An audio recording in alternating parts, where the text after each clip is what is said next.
Oh. Oh.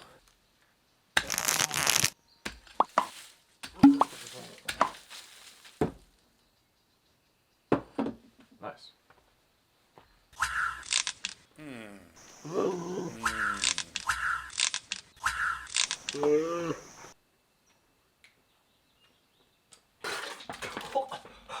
What? Not me? What?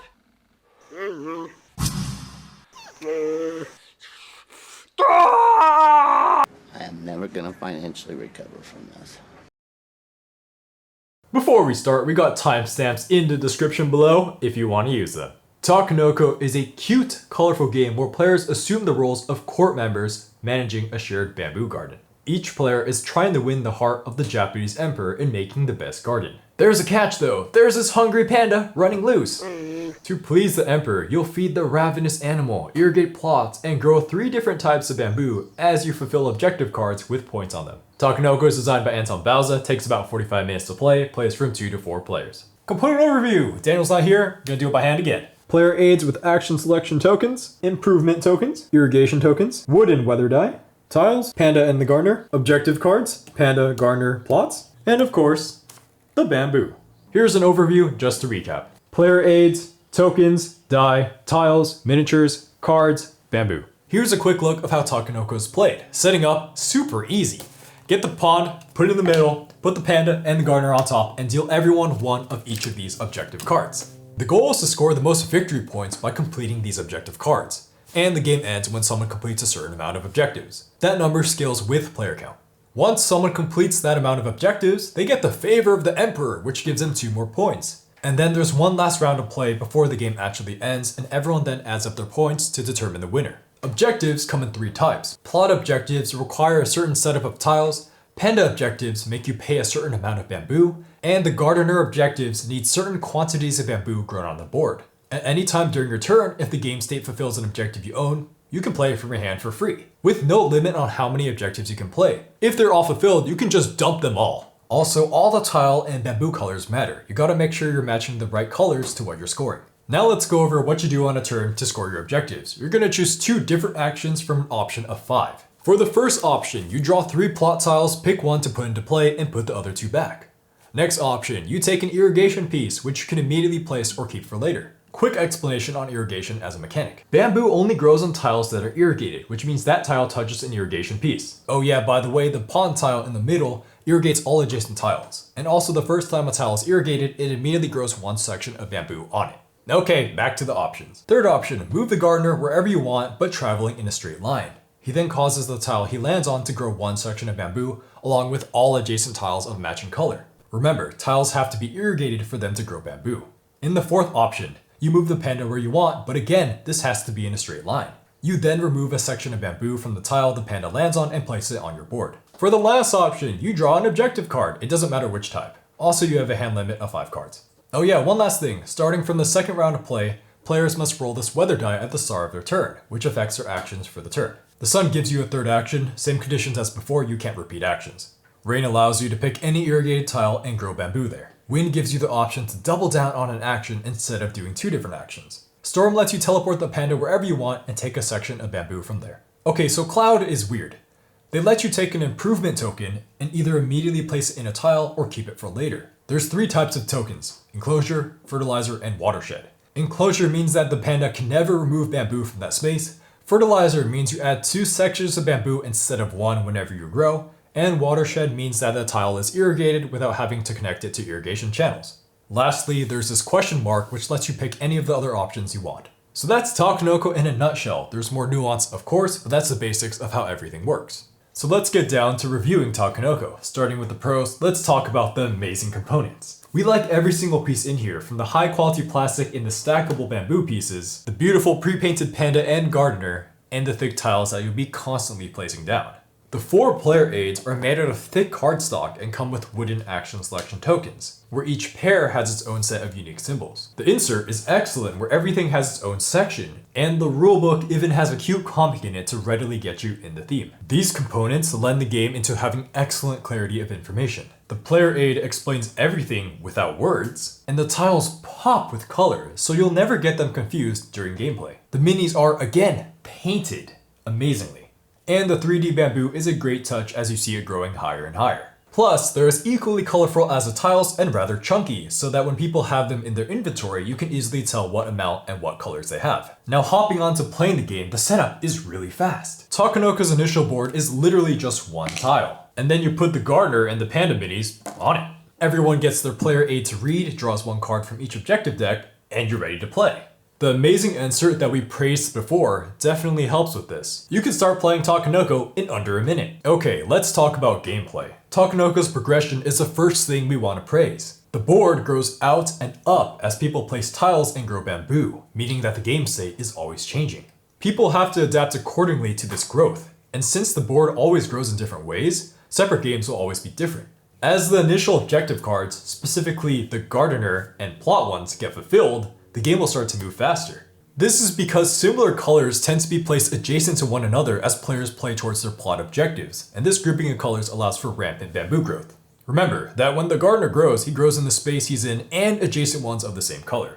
So with more bamboo on the board, players will find it much easier to fulfill panda and gardener cards, racing towards a changing battle to see who can end the game with the most objectives. The board state doesn't stop growing either, so bamboo will continue to shoot up, leading to a dynamic game that's true to the advertised 45 minutes as tempo ramps up and objectives are completed left and right. So to get points, you'll have to play these objective cards from your hand. And we wholeheartedly like this mechanic. Your hand is capped at 5 cards, so you have to be careful about what objectives to draw from the 3 decks. And you can't discard cards, ever. So if you ever want to go hard on one objective type, you have to be careful because if things don't line up, you'll be stuck with a bunch of cards you can't fulfill. Since you can cash in on as many objectives as you want from your hand on your turn, this leads to the potential for sneak attacks, as someone drops 5 cards in one go to start the game-ending round.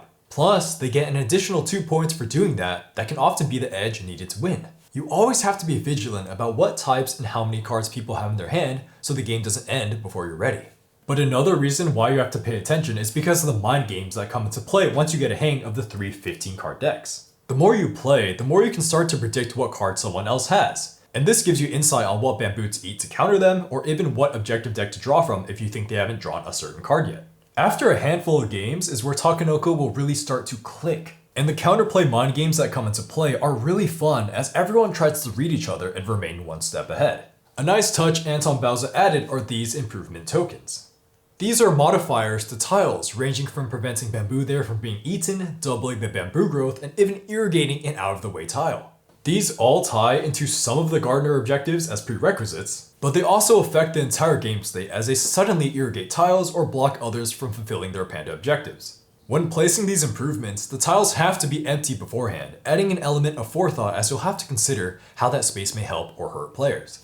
This is especially prevalent with the initial tiles around the pond that get immediately irrigated, because remember that when tiles get irrigated, they get bamboo on them. So you can't rush ahead and immediately place down your improvement token on newly irrigated tiles without triggering the panda first. And since you can only place improvements on your turn and there can be only one improvement per tile, timing is super important. So if you're not careful, someone might put a different improvement on that tile that was just placed. Or maybe you want that tile to have no improvements as some of the gardener objectives require. There's so many types of interaction here as players decide if they should get improvement tiles, where to place them, and then how this affects everyone's objectives all the while. Players will never be blindsided here thanks to the empty tile requirement, because improvement tiles will never fiddle with tiles that are already stacked with bamboo that someone had to spend actions to grow on. And even if someone decides to hang on to a token instead of immediately playing it, it's clearly visible and others can easily play around it. So let's talk about the variety of tactics in the game. And with 3 different objective decks that all feel different, there's a lot of mixing and matching that can go on. Let's start with the plots, which give low points but can be easy to fulfill quickly because of how they can overlap with one another. Rushing with these is a viable path, especially since you get rewarded by 2 points from the Japanese Emperor for being the one to end the game. Or perhaps you need to play safe, and go for the conservative panda cards and block opponents' gardener cards. And of course, the gardener cards are good for big points if people are really gung-ho about growing bamboo and placing new plots to grow on. There is an interesting dynamic where the panda hurts the gardener but never affects plot cards. The gardener and plots help each other because they both need irrigation, and the high point gardener does well late game because of there being more plots for bamboo to grow on. It's kind of like rock beats scissors, scissors helps paper, and paper does better the longer the game progresses. Because of all the different types of win conditions as you decide what objective deck to draw from and what the opponent is going for, you always have to be mindful of the board state. Now there's a fair amount of variance in Takenoko, and it's implemented well. At the beginning of your turn, you roll a dice for weather, which tends to alter your actions for that turn. And we found that this adds interesting choices to the beginning of your turn without damaging balance. These are decently thematic in line, with the sunny weather giving one more action, the lightning scaring the panda and letting him ignore normal movement rules, and the rain letting you grow on an out of the way plot without moving the gardener. There's of course wind that lets you do the same action twice, which sacrifices value for tempo and can lead to cool, albeit sometimes risky combos. And to balance it all out, there's the question mark that acts as a wild, so you always have a 1 out of 3 chance of getting the option you want. So even if the only way to get improvement tiles is through rolling a cloud, it's so likely that you'll get the opportunity to choose it at least once in the game. The dice is a great example of input randomness, where the game doesn't decide for you, but instead gives you options to choose from. You never have to perform what the dice roll says if you don't want to, and when you roll a wild, it just opens up so much decision making. More input randomness comes in when placing plots. You draw 3, and then choose 1 to place anywhere on the board, obeying legal placement limits. Takenoko just ends up being an excellent example of gameplay meeting theme when looked at everything holistically.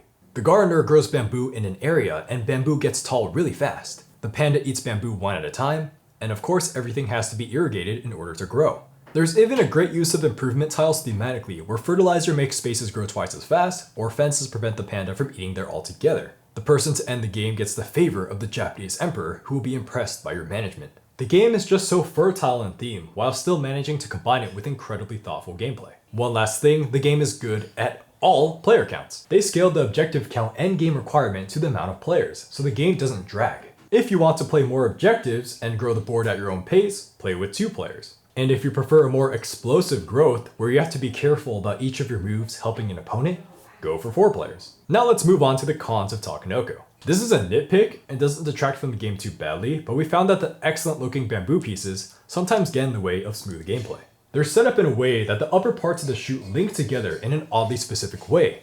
So sometimes we have to take time to hunt for the next piece when growing bamboo. Plus, they're not exactly the most tightly fitting when they do link together, and they constantly fall if the plots under them get moved just a little bit, or when reaching over the board to move the panda or place an improvement. We suggest that they should have been wider or use a tighter, more Lego-like fitting mechanism, but maybe those things didn't make sense from a production standpoint in 2011. This is annoying, as the game flow can get disrupted as your bamboo garden just falls over mid-game and you have to set it up again. And that's really all we can find fault with the game. Let's move on to scoring now. Recommender score time. Here at Shelfside, we rate things a little differently since there's 2 people running the channel. First, we're going to give you the recommender score, which is how we try to evaluate the game as critically as possible by weighing the aforementioned pros and cons. And afterwards, the 2 of us are going to give you our own personal scores, which are our own opinions about the game. Takenoko is gonna get an 8 out of 10 from us. It's a highly tactical game where players won't feel overwhelmed by a lack of accessibility, where it's so easy to set up, teach, and finish a game in 45 minutes, not to mention the great insert. The theme is so cute, it's actually disarming and getting non-gamers to play, but the theme actually meets the gameplay so well, it's truly impressive. You're all trying to get the favor of the emperor in whatever way possible, growing a shared garden, and seeing the gardener's plight as the panda eats his beautiful bamboo creations. And don't let the theme fool you. This is a competitive delight for those looking to delve deeper.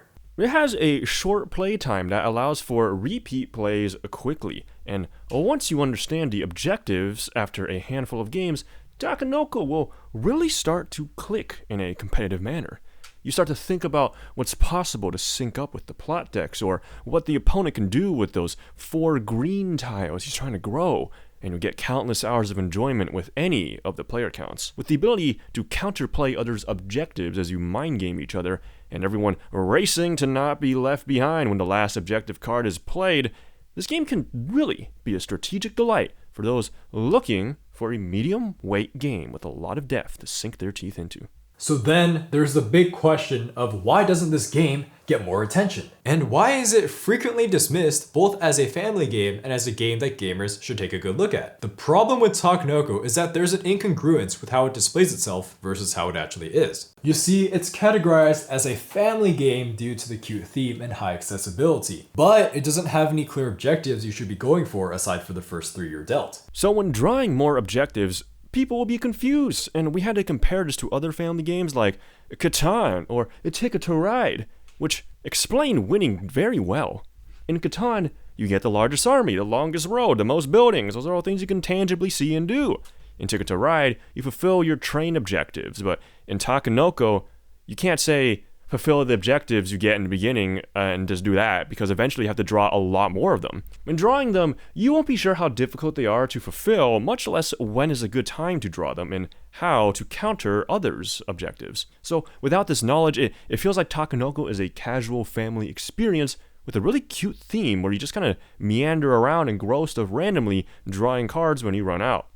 On the other hand, more hardcore gamers will feel a lack of agency in the first couple playthroughs, as the game feels very luck-based, as they don't have an understanding of the objective decks yet. They'll just end up placing tiles without any heed of what other people are going for, and much of the mind gaming and counterplay will be lost. The game does have luck, for sure, but it's done in a thoughtful way where you can always choose your outcome and the game never decides for you. To help the game eliminate these unfortunate first couple of game turnoffs, it could have used a couple more notes in the rulebook. Stuff like plots are good early game and not so good late game, or maybe a family mode with clear end game objectives. That would have been nice to see. Or to get players immediately more aware of Takenoko strategy, a distribution chart of objective cards would have also been nice to see. There's an advanced players variant in the rulebook that prevents players from spamming panda objectives, but it's unnecessary as the game is already balanced. So in general, we just want to see things that help newcomers more so they're not as lost and are thrust into this panda eating bamboo experience. Panda eating bamboo experience. These notes are definitely something that newer games are picking up on, so it starts to make sense why Takenoko wouldn't have them with the publication date of 2011. But besides missing these notes and an appendix, we can't really fault the rulebook for much, and an appendix isn't really mandatory in a simpler game like this. While the missing notes in the rulebook that lead to a weird learning curve of the objective decks isn't truly a con, the loss of guidance ends up making newcomers confused about what the strategy is. It just makes sense for an uninformed newcomer to drop the game after 1 or 2 plays. The game just ends up being so disjointed, with a family theme with easy setup and learning, yet to actually play the game at a thoughtful level requires a lot more time than what someone looking for a medium to light game might imagine. Okay, so with all that aside, who is this game really for? Well, if your family loves the theme, it's still not a terrible option despite the tricky learning curve, since the theme speaks so strongly that moving the panda around and trying to grow the tallest bamboo is enjoyable, and loving the theme goes a long way into helping one start to memorize the objective decks. The fact that there's no direct confrontation in a game that doesn't punish you too badly makes it nice for newcomers who are learning the ropes. But we have to be careful here, because if you think your family would never want to start to memorize the objective decks, don't buy this to play with them. If you do, whenever you whip it out, it'll always just be a very casual meandering of growing and eating bamboo without delving deeper into what the game has to offer strategically. For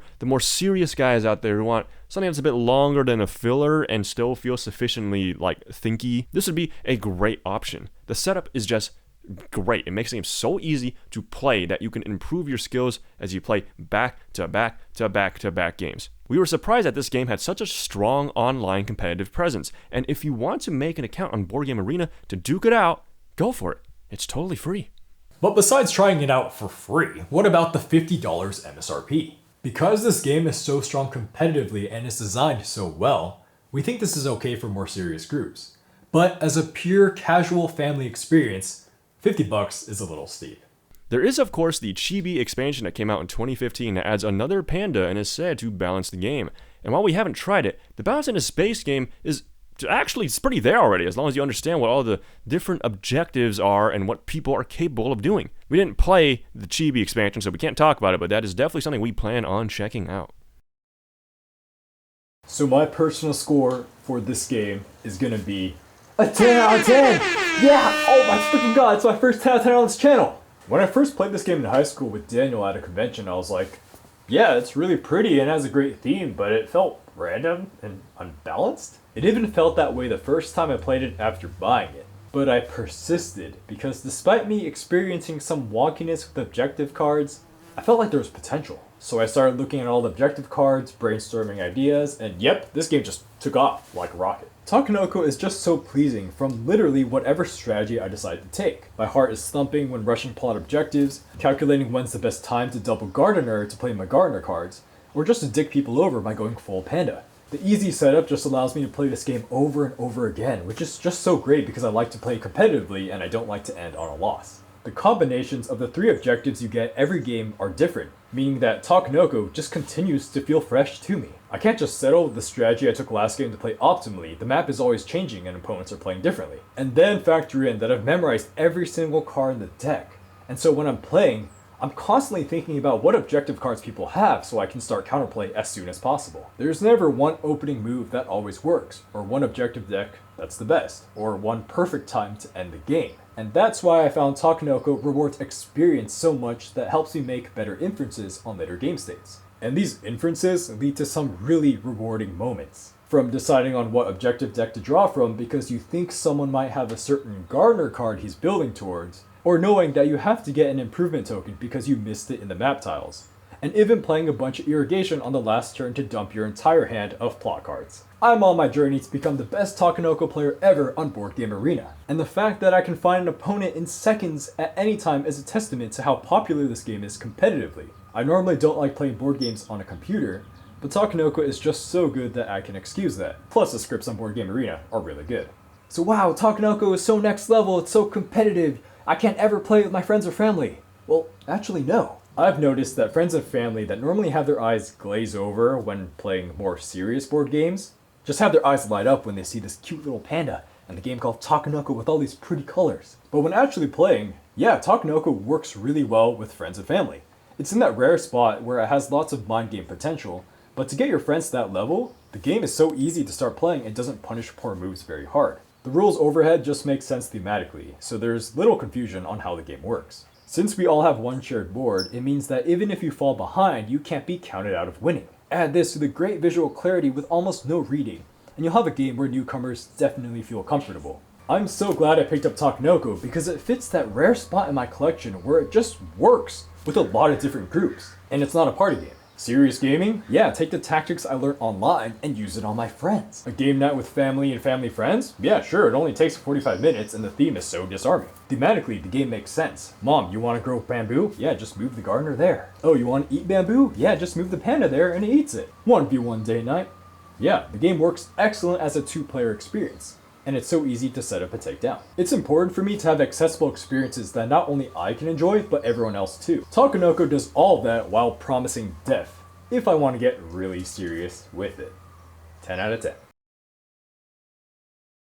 Okay, personal score time. So this is a little weird for me because this is the first game that we are reviewing on this channel that I haven't extensively played. But whatever, as it currently stands for my personal score for Takenoko, I am giving it a 7 out of 10. I have a pretty good time with it. So right off the bat, the aesthetic is super cool. It immediately draws me in, and I just love looking at the game while it's out on the table. I'm always a big fan when miniatures just come already painted. And I feel like that should be just the norm for board games because you can always just paint over anyways if you want to change it up. But, whatever, regardless, that's a different thing. Takenoko has an amazing presentation, and the theme meets the gameplay here very, very well. It's extremely easy to imagine a panda running around, getting scared by the weather, the farmer frantically trying to follow the orders of the players and just grow the bamboo. Like, it's super cute. And then on top of that, the gameplay is superb. There's so many decisions to account for, reacting to other players, plus what you roll on the weather dice. The strategies they're just going to be very fluid as you have to react to an ever-changing game state, as well as how other people are adapting to this game state. But yeah, I don't really have too much to say here. I've only played the game like 4 or 5 times, I think, and I like the game, I have a good time, it makes me think, and I'm not quite at the point where I've mastered the game and just play on autopilot, so I'm still pretty eager to play if it's brought up on game night. Do I see this rating going up or down after playing more though? That's hard to tell, because this game has never really like, wow to me. I just think it's really good. It's like, I'm not really personally that invested in it.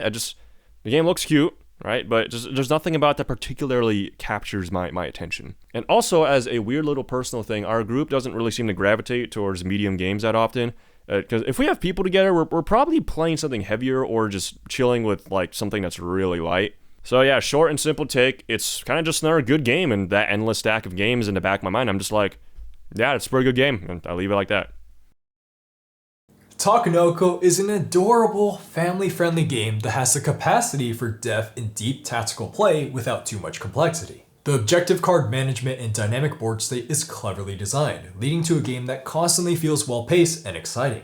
Don't get fooled by the cute and cuddly art. You can play this game competitively at any player count. But even if you don't want to play too ruthlessly, you'll find that Takenoko is such an accessible experience, with the bamboo garden theme meeting the gameplay spot on in a way that won't scare away many that you introduce it to. The excellent components, ease of setup, and amazing clarity of information all make for a wonderful game that definitely stands the test of time. Like, it was published in 2011 and it still holds its own today. Yeah, that's gonna be it for us here at Shelfside for this Takenoko review. Thank you guys for watching as usual.